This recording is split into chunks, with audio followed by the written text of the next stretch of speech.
Hello guys, आज के इस वीडियो लेक्चर में हम लोग क्लास 10th का सॉरी हाँ तो आज के इस वीडियो लेक्चर में हम लोग क्लास 10th का संस्कृत पार्ट 3 यानी आलस्य कथा की ऑब्जेक्टिव्स क्वेश्चन को करने वाले हैं। हम लोग ऑब्जेक्टिव सीरीज को चला रहे हैं। संस्कृत का 3rd चैप्टर का वस्तुनिष्ठ प्रश्न है यानी ऑब्जेक्टिव्स क्वेश्चन है। इस लेक्चर वीडियो में 15 ऑब्जेक्टिव्स क्वेश्चन होंगे जो बहुत ही ज़्यादा इंपॉर्टेंट महत्वपूर्ण होंगे एग्जाम के व्यू से। प्रत्येक क्वेश्चन के लिए आपको 5 सेकंड का टाइमिंग दिया जाएगा और 5 सेकंड में आपको आंसर बताना होगा। स्टार्ट करते हैं इस वीडियो सीरीज को।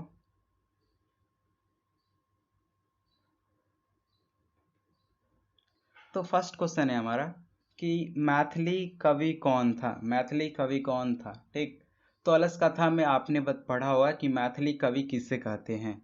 आपके पास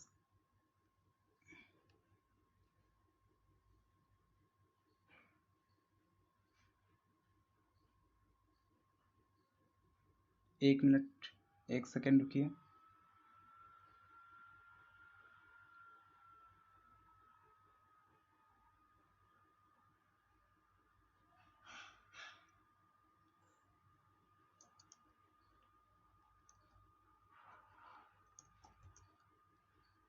हाँ, तो आपका टाइम जो होता है स्टार्ट होता है कि मैथिली कवि कौन था।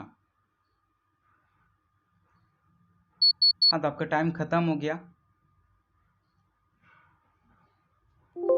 तो मैथिली कवि कौन थे? विद्यापति थे। मैथिली कवि किसे कहा जाता है? तो विद्यापति को कहा जाता है। आपका सेकंड क्वेश्चन है भूख से पीड़ित होकर भी कौन कुछ नहीं कर पाते हैं। सेकंड क्वेश्चन क्या है? भूख से पीड़ित होकर भी कौन कुछ नहीं कर पाते हैं। तो आपके पास 5 सेकंड का टाइमिंग है।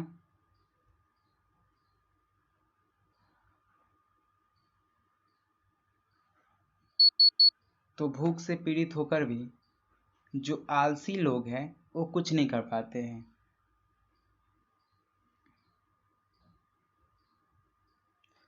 थर्ड क्वेश्चन है किसे देखकर धूर्त लोग भाग गए।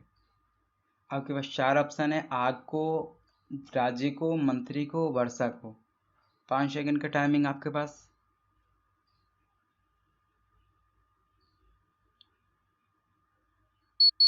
हाँ, तो टाइमिंग खत्म हो गया।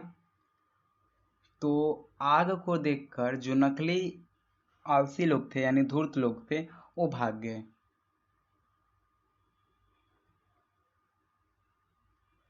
फिफ्थ क्वेश्चन है आपका नीतिकार आलस को क्या मानता है। नीतिकार यानी रचनाकार जो थे विद्यापति जो है वो आलस को क्या मानते हैं। तो आपके पास 5 सेकंड का टाइमिंग है, आपको जल्दी आंसर देना है। Time start now. हाँ, तो नीतिकार जो है आलस को क्या मानते हैं? आलस को शत्रु मानते हैं। फिफ्थ क्वेश्चन है चारों आलसियों को बाहर किसने निकाला। 4 जो आलसी थे पड़े हुए थे उसको किसने निकाला। 4 आलसियों को बाहर कैसे निकाला गया, किस प्रकार से निकाला गया चारों आलसियों को। तो आपके पास 4 सेकंड का टाइमिंग है, 5 सेकंड का टाइमिंग है।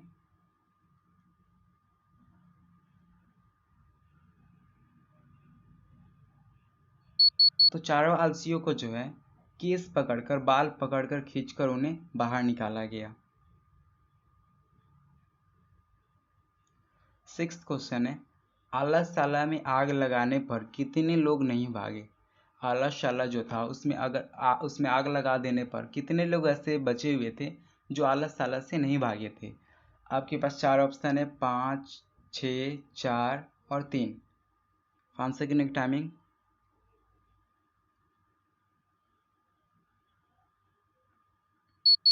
हाँ, तो आलसशाला में 4 ऐसे लोग थे जो आग लगने के बाद भी वो नहीं भागे थे।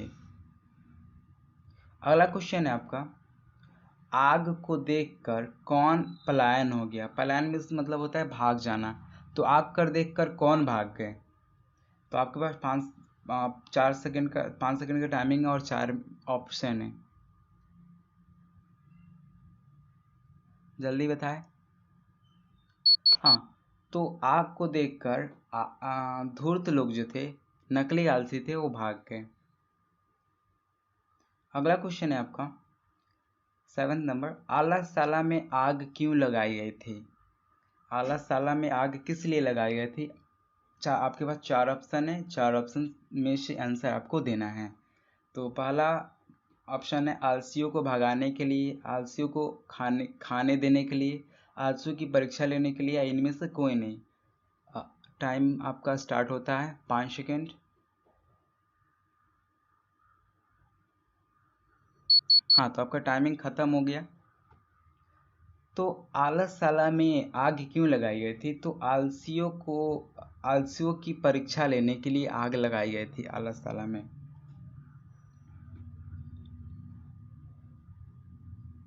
आपका जो 8th नंबर क्वेश्चन है, आग कहाँ लगाई गई थी?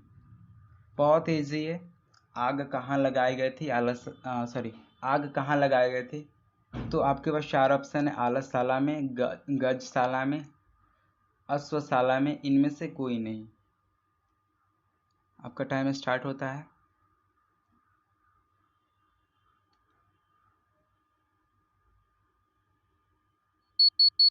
हाँ, तो आग जो है आलसशाला में लगाई गई थी आलसियों की परीक्षा लेने के लिए। 9th नंबर क्वेश्चन जो है आपका, बनावटी आलसी बनकर कौन भोजन ग्रहण कर रहे थे? बनावटी आलसी बनकर कौन भोजन कर रहे थे? आपके पास 4 ऑप्शन है, आलसी लोग, मंत्री, मूर्ख लोग, जानवर। सो आपके पास चार ऑप्शन है, आपको आंसर देना है। आपका टाइम स्टार्ट होता है।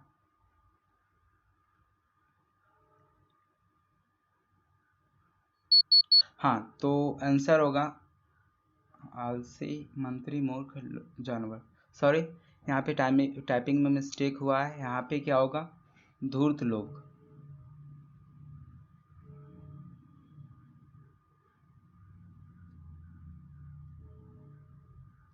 धूर्त लोग जो थे, वो बनावटी आलसी बनकर क्या कर रहे थे? भोजन को ग्रहण कर रहे थे। तो आंसर सही कर लीजिए। यहाँ पे ऑप्शन होगा धूर्त लोग, इसमें ऑप्शन नहीं दिया गया, मिस्टेक हो गया। सो अगला क्वेश्चन है हमारा,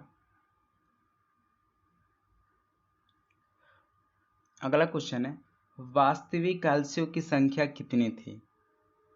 एक्चुअल में जो रियल आलसी थे, वास्तविक आलसी थे, वो कितने थे?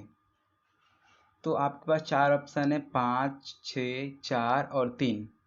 कितने आलसी थे? जल्दी कमेंट करें ऑप्शन आंसर।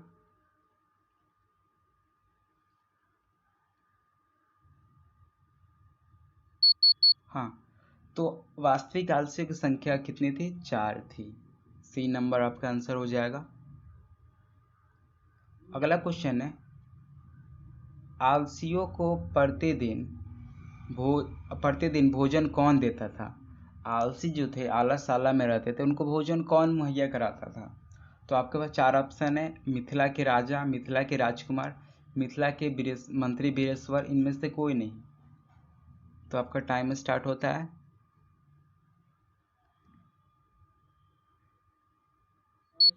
हाँ, तो आलसियों को प्रतिदिन कौन भोजन कराता था? मिथिला के मंत्री वीरेश्वर। आपका आंसर सी नंबर सही हो।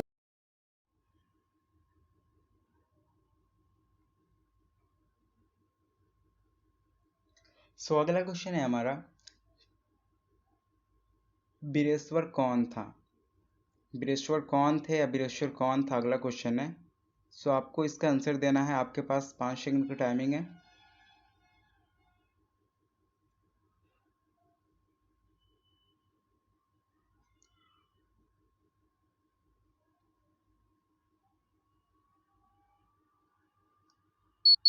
तो आपका टाइमिंग खत्म होता है। वीरेश्वर जो थे, मिथिला के मंत्री थे, मिथिला के मंत्री वीरेश्वर थे। अगला क्वेश्चन है, मंत्री वीरेश्वर का स्वभाव कैसा था? यानी जो मंत्री थे वो किस प्रकार के थे, वो कैसा उनका स्वभाव था। ऑप्शन है आपके पास क्रोधी, दानी, कृपण, इनमें से कोई नहीं। तो आपके पास 5 सेकेंड है।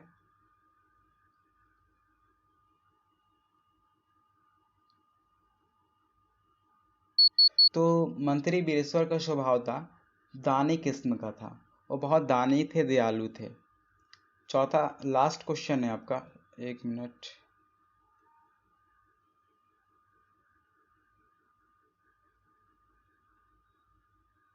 चलिए लास्ट क्वेश्चन तो आप देख ही लिए हैं। तो अलस कथा पाठ कहाँ संकलित है?